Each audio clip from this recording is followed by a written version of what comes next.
While the coronavirus lockdown wreaked havoc on the Indian economy, migrant workers stuck in metros like Mumbai were the worst affected.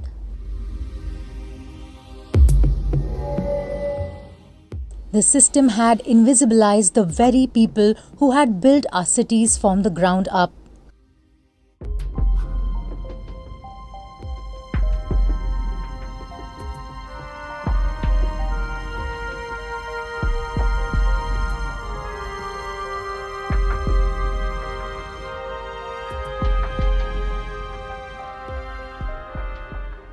Stripped of employment, money, food and shelter, migrant workers in Mumbai suffered terribly during the COVID-19 pandemic.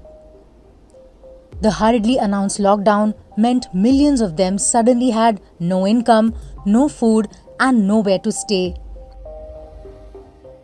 With no means of transportation to take them back to their homes across India, thousands began walking home to their villages. Some gave birth along the way, many died.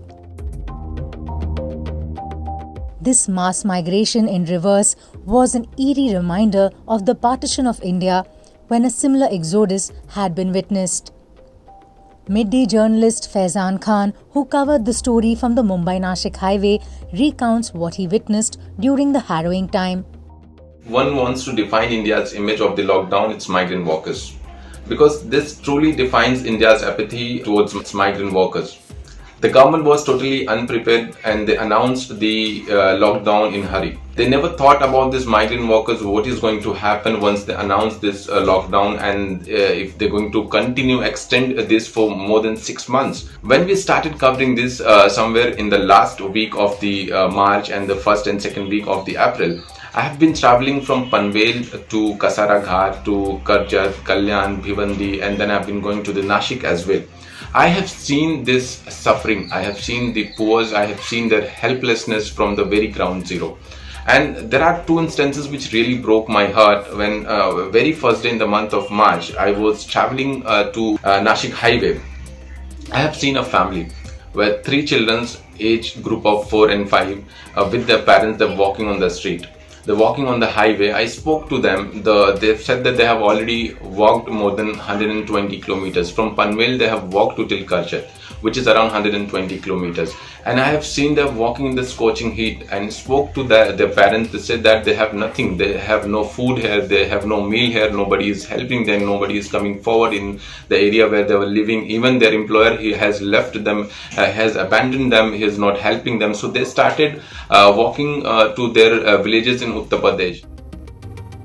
UP जाना है, चल के जाएंगे?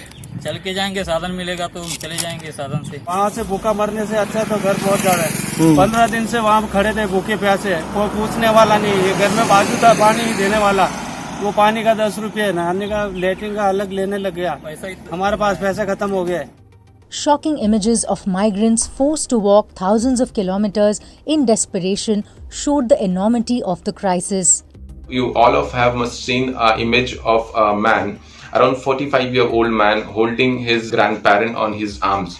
He was walking from Navi Mumbai to till Pabhani.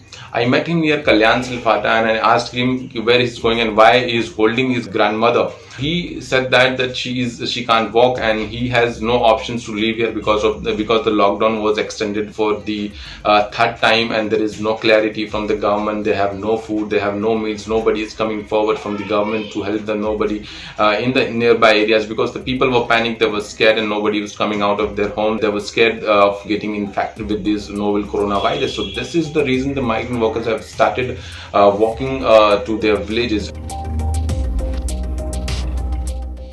या विदेश से आते हैं उन लोगों को तो प्लेन है सब जाने आने के लिए, हम लोग कुछ उधर ही। अगर 700-750 किलोमीटर है, कोई खाने की बात नहीं है। जो मैं पैदल रवाना हुआ हूँ, आज 3 दिन हो गए खाना खाए हुए। We have seen the lot of gatherings all over the Mumbai, in Navi Mumbai, in Thane as well, where the migrant workers have come on the street and demanding answers from the authorities and the state governments that why the trains are not running so they can go back to their villages using the train. मैं लिख के देता हूँ, यदि मेरे को corona है तुम गोली मारो मेरे को, मैं लिख के देता हूँ। न तो मेरा कोई घर वाला है, न कोई मेरी सरकार कोई भी ऑब्जेक्शन उठाएगी, लेकिन हम लोग को घर तक सलामत भेजो बस।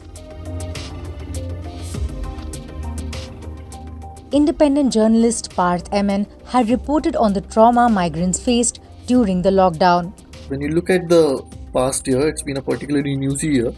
But one of the most important stories that stands out would be the lockdown and the migrant exodus that followed after that. The way it was announced and the drama around it, it made it pretty much clear that the government had not thought of the millions of people operating in the informal sector. The lockdown robbed them of their dignity, where they had to depend on charity for even 2 meals a day. Therefore, it wasn't surprising that they decided to take the highways and head back home. When you're in trouble, you want to be around your own people. I remember meeting an 18-year-old migrant worker in Bandra who was on his way to UP on foot, and he said, "अगर मरना है तो माँ बाप के पास मरेगा, यहाँ नहीं मरेगा." Yet there were some inconsiderate and apathetic reactions from the middle class, urban middle class, that blamed them for going back home. Secondly, the media kind of also redeemed itself by sticking with the story for almost 2 months.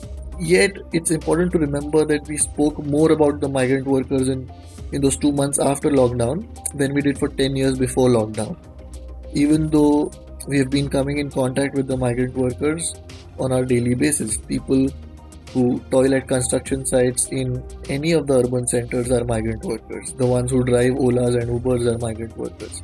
The people who come to our homes and fix our leaking bathrooms or fix the electric bulbs, they are migrant workers. They have been exploited with impunity by their urban employers even before the lockdown. They work too hard for too little money, but we have not had much time to speak about them. I think the whole exodus should make us pause and wonder, why do so many people leave their farms and friends and families behind and decide to toil in Mumbai or Delhi somewhere for 400 rupees a day? It basically boils down to rural distress and the destruction of livelihoods in rural areas that has basically left rural residents at the mercy of the urban employers. I think we should think of the lockdown and the migrant exodus as an opportunity and sort of review this blatantly lopsided social contract.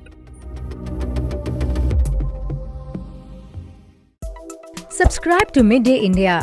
Get direct notifications on all our videos by clicking on the bell icon.